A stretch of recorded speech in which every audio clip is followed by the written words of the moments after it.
күндүн күнгө күнүтүп, күн мезгили келиптир, айдан айга ай өтүп, ай мезгили келиптир.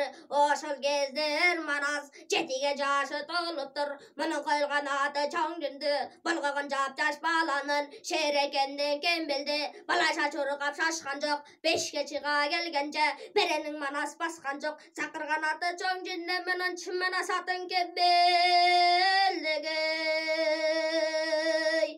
Сегизге жашы келгенде көйө турга жок болду, көлдө кыргыз ичинде мындай тентек жок болду. Кары келип кармаса чыңырып балдар чыркырайт, катуулукка чыдабай көзүнөн жашы буркурайт. 40 баланы 40 үйдөн манас бир күн жыйнап алыптыр. Чоң Алтайды талага жоголтуп айын салыптыр.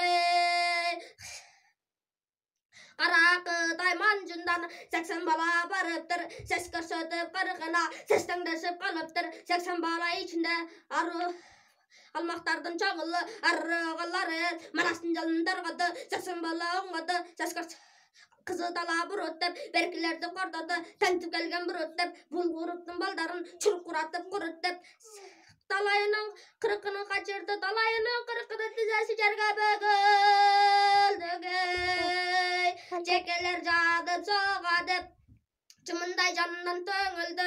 Карап турса качканын билегине сап кеткен, жүрөгүнө кап кеткен.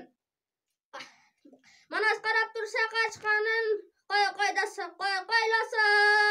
кара калма коңго жогы.